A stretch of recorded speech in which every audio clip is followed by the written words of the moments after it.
Hello friends, welcome है आप सभी का आपके इस कृष्णा आर्ट्स एजुकेशन चैनल में, जो बोर्ड एग्जाम की तैयारी करवाने के लिए नंबर 1 यूट्यूब चैनल है। इसलिए इस चैनल को आपने अभी तक सब्सक्राइब नहीं किया तो इस चैनल को सब्सक्राइब कर दें और साइड के बेल नोटिफिकेशन को प्रेस कर दें, ताकि हमारी वीडियो का लेटेस्ट नोटिफिकेशन आप तक सबसे पहले पहुंच सके। और अगर आप हमारे इस यूट्यूब चैनल पर नए हैं तो आप टेलीग्राम चैनल में भी ज्वाइन हो जाएँ। टेलीग्राम चैनल का लिंक डिस्क्रिप्शन में दिया हुआ है, क्योंकि इस चैनल का जो भी स्टडी मटेरियल आपको प्रोवाइड किया जाएगा वो टेलीग्राम चैनल के माध्यम से ही किया जाएगा। स्टडी मटेरियल में आपको सभी सब्जेक्ट का चैप्टर बाय चैप्टर ऑब्जेक्टिव और सब्जेक्टिव क्वेश्चंस का पीडीएफ प्रोवाइड किया जाएगा, इसलिए आप टेलीग्राम चैनल को अवश्य ज्वाइन कर लें। तो चलिए इस वीडियो में आगे की ओर बढ़ते हैं। इसमें हम आपको कक्षा 10 का सामाजिक विज्ञान, जो कि सामाजिक विज्ञान का ये एक भाग है, भूगोल जियोग्राफी, उसका सेकेंड चैप्टर दूसरा पार्ट कृषि एग्रीकल्चर का ऑब्जेक्टिव क्वेश्चंस करवाने वाले हैं। इस वीडियो में हम आपके साथ एग्रीकल्चर पार्ट का 1 से लेकर 36 तक के ऑब्जेक्टिव क्वेश्चंस को कवर करने वाले हैं, और यह वीडियो इस चैप्टर का फर्स्ट पार्ट है। इसके बाद इसका नेक्स्ट पार्ट भी लाया जाएगा। तो चलिए इसमें आगे की ओर बढ़ते हैं। इसके अनुसार हमारा पहला क्वेश्चन है कि निम्नलिखित में से खरीफ फसल कौन है। तो इस पूरे के पूरे चैप्टर में आपको खेती से रिलेटेड ही क्वेश्चंस को पढ़ना है, अर्थात कृषि से संबंधित क्वेश्चन को पढ़ना है। तो इसमें पहला क्वेश्चन है कि निम्नलिखित में से खरीफ फसल कौन है। ए गेहूं, बी सरसों, सी चावल या फिर डी मटर। तो जो खरीफ फसल होता है वह खरीफ फसल चावल है, और जो गेहूं है वह रबी फसल होता है। तो इसका सही आंसर ऑप्शन नंबर सी हो जाएगा, चावल। इनमें से जो खरीफ फसल है वह खरीफ फसल चावल है, तो इसका सही आंसर ऑप्शन नंबर सी हो जाएगा, चावल। निम्नलिखित में से कौन रबी फसल है। तो हमने आपको पहले क्वेश्चन में बता दिया कि रबी फसल कौन सा है। ए धान, बी गेहूं, सी केला या फिर डी चाय। तो जो रबी फसल है वह गेहूं है, तो इसका सही आंसर ऑप्शन नंबर बी हो जाएगा, गेहूं। निम्नलिखित में से कौन रबी फसल है। तो रबी फसल गेहूं है।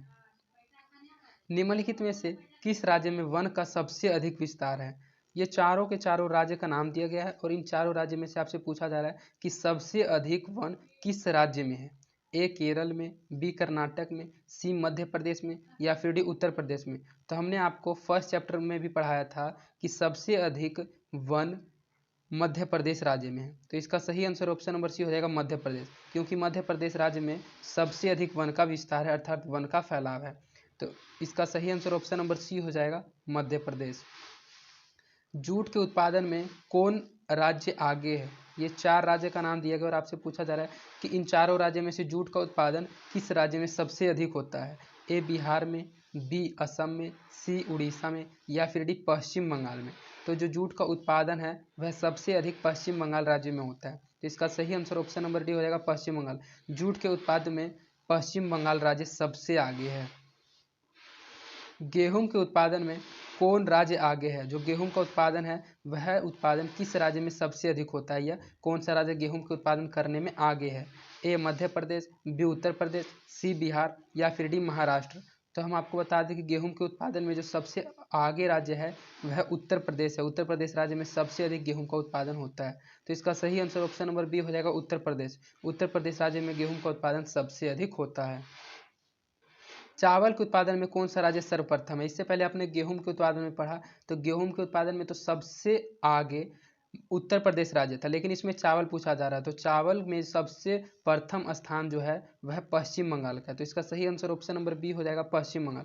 चावल में कौन सा राज्य आगे है, गेहूं में कौन सा राज्य आगे है। इस टाइप के क्वेश्चन को आपको बहुत ही अच्छे से ध्यान में रखना होगा, क्योंकि इस टाइप का एक क्वेश्चन आपके एग्जाम में जरूर आएगा। तो इसमें चावल में उत्पादन में कौन सा राज्य प्रथम स्थान पर है। तो वह प्रथम स्थान पर जो राज्य है वह पश्चिम बंगाल है, तो इसका सही आंसर ऑप्शन नंबर डी हो जाएगा, पश्चिम बंगाल।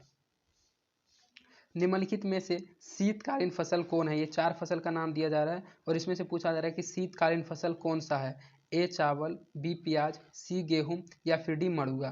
तो आप जानते होंगे कि शीतकालीन अर्थात ठंड के समय में कौन सा फसल उपजता है, तो वह फसल गेहूं है, जो कि ठंड के समय में लगाया जाता है, तो इसका सही आंसर ऑप्शन नंबर सी हो जाएगा, गेहूं। इनमें कौन राज्य चाय का प्रमुख उत्पादक है। ए झारखंड, बी महाराष्ट्र, सी असम, डी पश्चिम बंगाल।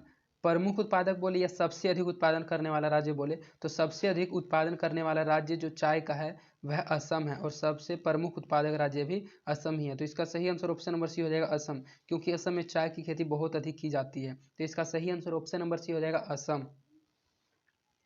कहवा का सबसे अधिक उत्पादन किस राज्य में होता है। चाय का तो सबसे अधिक उत्पादन असम राज्य में होता है, उसी प्रकार कहवा का सबसे अधिक उत्पादन किस राज्य में होता है? ए असम में, बी कर्नाटक में, सी केरल में या फिर डी तमिलनाडु में? तो कहवा का सबसे अधिक उत्पादन कर्नाटक राज्य में होता है। तो इसका सही आंसर ऑप्शन नंबर बी हो जाएगा कर्नाटक। कहवा का सबसे अधिक उत्पादन कर्नाटक राज्य में होता है। महाराष्ट्र किस फसल की खेती के लिए प्रसिद्ध है? इसमें आपसे सीधा सीधी पूछा जा रहा है कि जो महाराष्ट्र है वह राज्य किस फसल की खेती के लिए सबसे अधिक प्रसिद्ध है? ए धान की खेती के लिए, बी कपास की खेती के लिए, सी कहवा की खेती के लिए या फिर डी जूट की खेती के लिए? तो कहवा तो आपने पहले ही क्वेश्चन में पढ़ लिया कि कहवा की खेती के लिए तो सबसे प्रसिद्ध राज्य जो है वह कर्नाटक है, लेकिन ये महाराष्ट्र में किस फसल की खेती के लिए प्रसिद्ध है? तो महाराष्ट्र राज्य कपास की खेती के लिए सबसे प्रसिद्ध है। तो इसका सही आंसर ऑप्शन नंबर बी हो जाएगा कपास। महाराष्ट्र किस फसल की खेती के लिए प्रसिद्ध है? तो महाराष्ट्र कपास की फसल की खेती के लिए सबसे प्रसिद्ध माना जाता है। तो इसका सही आंसर ऑप्शन नंबर बी हो जाएगा कपास। उत्तर भारत का कौन सा राज्य गन्ना उत्पादन के लिए सर्वाधिक प्रसिद्ध है? उत्तर भारत का ऐसा कौन सा राज्य है जिस राज्य में गन्ना उत्पादन सबसे अधिक होता है? ए उत्तर प्रदेश, बी पंजाब, सी पश्चिम बंगाल या फिर डी हरियाणा? तो उत्तर भारत का जो सबसे अधिक गन्ना उत्पादन करने वाला राज्य है वह राज्य उत्तर प्रदेश ही है। तो इसका सही आंसर ऑप्शन नंबर ए हो जाएगा उत्तर प्रदेश। उत्तर प्रदेश राज्य में सबसे अधिक गन्ना का उत्पादन होता है। तो इसका सही आंसर ऑप्शन नंबर ए हो जाएगा उत्तर प्रदेश। मूंगफली का सबसे बड़ा उत्पादक राज्य कौन सा है? गन्ना का तो सबसे बड़ा उत्पादक राज्य आपने पढ़ लिया उत्तर प्रदेश है, तो उसी प्रकार मूंगफली का सबसे बड़ा उत्पादक राज्य कौन सा है? ए बिहार, बी महाराष्ट्र, सी गुजरात या फिर डी कर्नाटक? तो मूंगफली का सबसे बड़ा उत्पादक राज्य गुजरात है। गुजरात में मूंगफली का उत्पादन बहुत बड़े स्तर पर और बहुत ज़्यादा होता है। तो इसका सही आंसर ऑप्शन नंबर सी हो जाएगा गुजरात। गुजरात मूंगफली का सबसे बड़ा उत्पादक राज्य है। दक्षिण भारत में सर्वाधिक गन्ना उत्पन्न करने वाला राज्य कौन है? उत्तर भारत में सर्वाधिक गन्ना उत्पादन करने वाला राज्य था उत्तर प्रदेश, लेकिन इसमें पूछा जा रहा है कि दक्षिण भारत में सर्वाधिक गन्ना उत्पादन करने वाला राज्य कौन सा है? ए कर्नाटक, बी महाराष्ट्र, सी तमिलनाडु या फिर डी आंध्र प्रदेश? तो जो दक्षिण भारत है उस दक्षिण भारत में गन्ना उत्पादन करने वाला सबसे सर्वाधिक गन्ना उत्पादन करने वाला जो राज्य है वह राज्य महाराष्ट्र है। तो इसका सही आंसर ऑप्शन नंबर बी हो जाएगा महाराष्ट्र। आपसे अगर उत्तर भारत में पूछा जाए तो उत्तर भारत में सर्वाधिक गन्ना उत्पादन करने वाला राज्य उत्तर प्रदेश है और दक्षिण भारत में सर्वाधिक गन्ना उत्पादन करने वाला राज्य महाराष्ट्र है। तो इन दोनों में आपको कंफ्यूज नहीं होना है। तो इसका सही आंसर ऑप्शन नंबर बी हो जाएगा महाराष्ट्र। भारत की कितनी आबादी कृषि कार्यों में जुड़ी है? भारत की कितनी आबादी है जो कि कृषि कार्यों में जुड़ी है अर्थात खेती में जुड़ी है? ए एक तिहाई, बी 2/3, सी 1/4 या फिर डी 1/5? तो भारत की कितनी आबादी कृषि में जुड़ी हुई है? तो 2/3 आबादी भारत की कृषि कार्य में जुड़ी हुई है। तो इसका सही आंसर ऑप्शन नंबर बी हो जाएगा 2/3। इनमें कौन कृषि को प्रभावित करने वाला कारक नहीं है? इनमें से ऐसा कौन सा कारक है जो कि कृषि को प्रभावित नहीं करता है? ए नमी, बी तापमान, सी जनसंख्या या फिर डी मृदा? तो नमी, तापमान और मृदा इन तीनों के जरिए ही तो कृषि पर बहुत ज़्यादा प्रभाव पड़ता है, लेकिन जनसंख्या एक ऐसा कारक है जिससे कृषि पर किसी प्रभाव का कोई प्रभाव नहीं पड़ेगा। तो इसका सही आंसर ऑप्शन नंबर सी हो जाएगा जनसंख्या। इनमें से कृषि को प्रभावित करने वाला कारक नहीं है तो वह कारक जनसंख्या हो जाएगा। पौधों के अंकुरण के लिए कम से कम कितना तापमान का होना आवश्यक है? पौधों के अंकुरण के लिए अर्थात पौधों को फलने फूलने के लिए कम से कम कितना तापमान की आवश्यकता होती है? ए 3 डिग्री सेल्सियस की, बी 15 डिग्री सेल्सियस की, सी 18 डिग्री सेल्सियस की या फिर डी 6 डिग्री सेल्सियस की? तो पौधों के अंकुरण के लिए कम से कम जो तापमान की आवश्यकता होती है वह 6 डिग्री सेल्सियस होती है। तो इसका सही आंसर ऑप्शन नंबर डी हो जाएगा 6 डिग्री सेल्सियस। पौधों के अंकुरण के लिए कम से कम 6 डिग्री सेल्सियस का तापमान ही आवश्यक है। रबर की खेती के लिए भारत के किस राज्य में की जाती है? जो रबर की खेती होती है वह भारत के किस राज्य में किया जाती है? यहाँ किस में लिखा गया लेकिन यहाँ किस होना चाहिए था, किस राज्य में की जाती है? ए केरल राज्य में, बी गुजरात राज्य में, सी छत्तीसगढ़ राज्य में या फिर डी आंध्र प्रदेश राज्य में? तो जो रबर की खेती होती है वह भारत के केरल राज्य में की जाती है। तो इसका सही आंसर ऑप्शन नंबर ए हो जाएगा केरल राज्य में। रबर की खेती भारत के केरल राज्य में की जाती है। पूर्वोत्तर राज्यों में स्थानांतरित कृषि को किस नाम से जाना जाता है? जो पूर्वोत्तर राज्य होता है उस पूर्वोत्तर राज्य में स्थानांतरित कृषि को किस नाम से जाना जाता है? ए दहिया से, बी झूम से, सी दीपा से या फिर डी खील से? तो जो पूर्वोत्तर राज्य में स्थानांतरित कृषि होती है उसको मुख्यतः झूम खेती के नाम से जाना जाता है। तो इसका सही आंसर ऑप्शन नंबर बी हो जाएगा झूम। झारखंड में स्थानांतरित कृषि को क्या कहा जाता है? जो झारखंड होता है उसमें स्थानांतरित कृषि को क्या कहा जाता है? ए पामलू, बी पोडू, सी कुरुवा या फिर डी कुमारी। तो झारखंड में स्थानांतरित कृषि को कुरुवा कहा जाता है। तो इसका सही आंसर ऑप्शन नंबर सी हो जाएगा, कुरुवा। झारखंड में स्थानांतरित कृषि को कुरुवा कहा जाता है। भारत में शुद्ध बोई गई भूमि कितना हेक्टेयर है? जो भारत में शुद्ध बोई गई भूमि है वह कितना हेक्टेयर है? A 5 crore hectare, B 14 lakh hectare, C 14 crore hectare या फिर डी 25 करोड़ हेक्टेयर। तो जो भारत में शुद्ध बोई गई भूमि है वह 14 करोड़ हेक्टेयर है। तो इसका सही आंसर ऑप्शन नंबर सी हो जाएगा, 14 करोड़ हेक्टेयर। भारत में शुद्ध बोई गई भूमि 14 करोड़ हेक्टेयर है। पंजाब की कितनी प्रतिशत भूमि कर्षित भूमि है? पंजाब की ऐसी कितनी प्रतिशत भूमि है जो कि कर्षित भूमि है? ए 33%, बी 84%, सी 48% या फिर डी 14%। तो भारत की कृषि युक्त भूमि जो है वह सबसे अधिक ही होगी, क्योंकि वहाँ कृषि बहुत ज़्यादा की जाती है। तो इसका सही आंसर ऑप्शन नंबर सी हो जाएगा, 84%। भारत की कितनी प्रतिशत भूमि कृषित भूमि है? तो वह कृषित भूमि 84% है। निम्नलिखित में से कौन खरीफ की फसल नहीं है? खरीफ फसल हमने आपको बताया था फर्स्ट क्वेश्चन में कि खरीफ फसल चावल होता है, लेकिन इसमें पूछा जा रहा है कि निम्नलिखित में से खरीफ की फसल कौन सी नहीं है? ए धान, बी गेहूं, सी मूंगफली और डी कपास। तो धान, मूंगफली और कपास ये तीनों की तीनों ही खरीफ फसल है, लेकिन गेहूं एक ऐसा फसल है जो कि रबी फसल है। तो यहाँ पूछा जा रहा है कि खरीफ फसल नहीं है, तो खरीफ फसल गेहूं नहीं है। तो इसका सही आंसर ऑप्शन नंबर बी हो जाएगा, गेहूं। निम्नलिखित में से कौन खरीफ की फसल नहीं है? तो खरीफ की फसल गेहूं नहीं है। तो इसका सही आंसर ऑप्शन नंबर बी हो जाएगा, गेहूं। निम्नलिखित में से कौन रबी की फसल नहीं है? जिस प्रकार इससे पहले क्वेश्चन में आपसे पूछा जा रहा था कि खरीफ की फसल नहीं है, उसी प्रकार इसमें पूछा जा रहा है कि रबी की फसल नहीं है। तो गेहूं, चना और सरसों ये तीनों की तीनों ही तो रबी फसल है, लेकिन मकई एक ऐसा फसल है जो कि खरीफ फसल है। तो इसका सही आंसर ऑप्शन नंबर सी हो जाएगा, मकई। मकई रबी की फसल नहीं है। तो इसका सही आंसर ऑप्शन नंबर सी हो जाएगा, मकई। इनमें कौन धान की एक फसल नहीं है? इनमें से ऐसा कौन सा फसल है जो कि धान की एक फसल नहीं है? ए अमन, बी सुमन, सी ओस और डी बोरो। तो अमन, ओस और बोरो ये तीनों की तीनों धान की ही फसल है, लेकिन सुमन धान की फसल नहीं है। तो इसका सही आंसर ऑप्शन नंबर बी हो जाएगा, सुमन। धान की खेती के अंतर्गत सर्वाधिक भूमि किस राज्य में है? धान की खेती के लिए सबसे अधिक भूमि जो होती है वह सबसे अधिक भूमि किस राज्य में है? ए पंजाब में, बी पश्चिम बंगाल में, सी बिहार में या फिर डी केरल में। तो धान की खेती के लिए सबसे अधिक भूमि जो है वह केरल राज्य में है। तो इसका सही आंसर ऑप्शन नंबर डी हो जाएगा, केरल। धान की खेती के अंतर्गत सर्वाधिक भूमि जो राज्य में है वह केरल राज्य में है। धान का प्रति हेक्टेयर उत्पादन सबसे अधिक किस राज्य में है? जो धान का प्रति हेक्टेयर उत्पादन होता है वह सबसे अधिक किस राज्य में, अर्थात धान का उत्पादन किस राज्य में सबसे अधिक होता है? ए पंजाब में, बी बिहार में, सी उत्तर प्रदेश में और डी पश्चिम बंगाल में। तो धान का जो प्रति हेक्टेयर उत्पादन होता है वह सबसे अधिक वह सबसे अधिक पंजाब राज्य में होता है, क्योंकि पंजाब राज्य में 84% कृषित भूमि है, जो हमने आपको इससे पहले कुछ क्वेश्चन में पढ़ा दिया है। तो धान का प्रति हेक्टेयर उत्पादन सबसे अधिक किस राज्य में होता है? तो पंजाब राज्य में होता है। इसका सही आंसर ऑप्शन नंबर ए हो जाएगा, पंजाब। ज्वार की सबसे अधिक खेती किस राज्य में की जाती है? ए उड़ीसा में, बी गुजरात में, सी राजस्थान में या फिर डी महाराष्ट्र में। तो ज्वार की सबसे अधिक खेती महाराष्ट्र राज्य में की जाती है। तो इसका सही आंसर ऑप्शन नंबर डी हो जाएगा, महाराष्ट्र। ज्वार की सबसे अधिक खेती किस राज्य में की जाती है? तो महाराष्ट्र राज्य में की जाती है। बाजरा उत्पादन में कौन सा राज्य प्रथम है?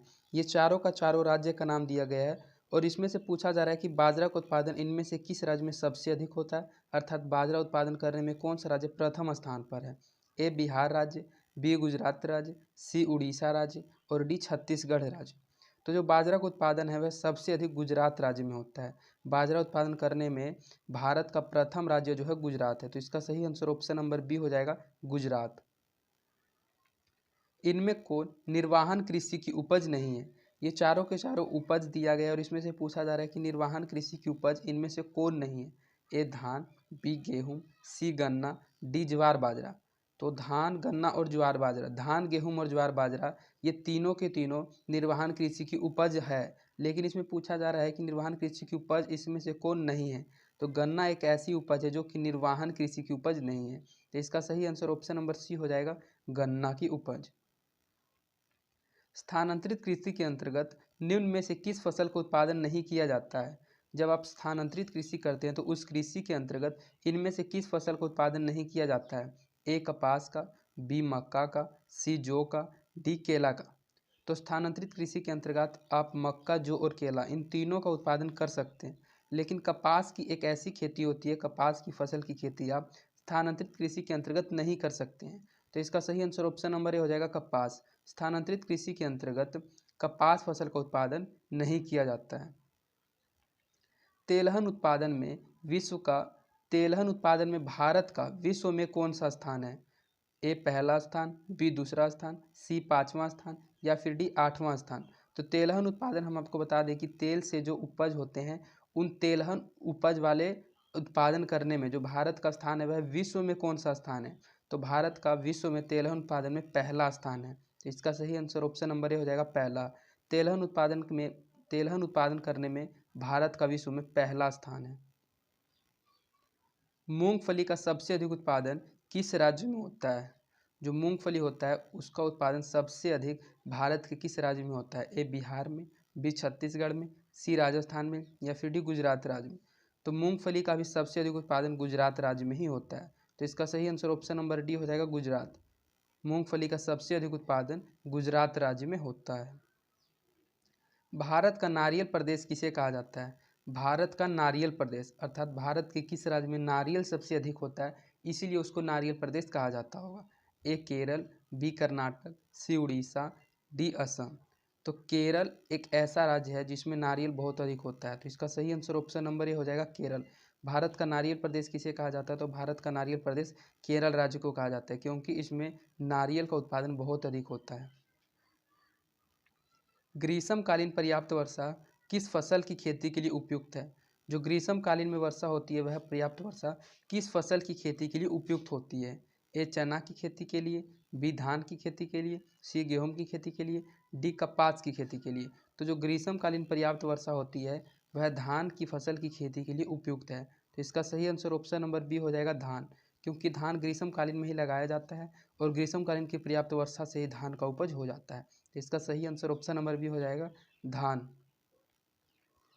पंजाब किस फसल का सर्वप्रमुख उत्पादक है? अर्थात पंजाब किस फसल का सबसे अधिक उत्पादन करता है, सर्वप्रमुख उत्पादक है? ए बाजरा, बी धान, सी चाय या फिर डी गेहूं। तो आप जानते होंगे कि पंजाब में सबसे अधिक गेहूं होता है अर्थात पंजाब जो है वह गेहूं का सर्वप्रमुख उत्पादक है। तो इसका सही आंसर ऑप्शन नंबर डी हो जाएगा गेहूं। पंजाब गेहूं फसल का सर्वप्रमुख उत्पादक है। इसके बाद आपका इस वीडियो का लास्ट क्वेश्चन है, उत्तर प्रदेश और बिहार में रागी को किस नाम से जाना जाता है? रागी एक फसल का नाम है और उत्तर प्रदेश और बिहार में इसको किस नाम से जाना जाता है? ए महुआ, बी मधुआ, सी मडुआ, डी मछुआ। तो रागी को उत्तर प्रदेश और बिहार में मडुआ के नाम से जाना जाता है। तो इसका सही आंसर ऑप्शन नंबर सी हो जाएगा मडुआ। उत्तर प्रदेश और बिहार में रागी को मडुआ के नाम से जाना जाता है। तो इस प्रकार आपका इस वीडियो में इस चैप्टर का 36 ऑब्जेक्टिव क्वेश्चंस कंप्लीट करा दिया गया जो एग्जाम के दृष्टिकोण से बहुत ही महत्वपूर्ण क्वेश्चंस थे। और ये क्वेश्चंस थोड़ा कंफ्यूज करने वाले क्वेश्चन हैं, इसलिए आप इन क्वेश्चंस को एक बार पीडीएफ में अपने आप भी जरूर पढ़ लें, क्योंकि अगर आप खुद से इन क्वेश्चंस के आंसर को पढ़ लीजिएगा तो आपको अच्छे से ये क्वेश्चन आंसर याद हो जाएगा। और पीडीएफ आपको टेलीग्राम चैनल पर मिल जाएगा, इसलिए आप इसके टेलीग्राम चैनल में ज्वाइन नहीं हुए तो डिस्क्रिप्शन में दिए गए लिंक में आप टेलीग्राम चैनल से भी जरूर ज्वाइन हो जाएं। और अगर आपको हमारी वीडियोज़ पसंद आती है तो आप अपने दोस्तों के बीच भी इन वीडियोस को ज़रूर शेयर करें और आप हमारे वीडियोस को लाइक भी ज़रूर करें, इससे हमारा मोटिवेशन बना हुआ रहता है। तो आज के लिए इतना ही, धन्यवाद।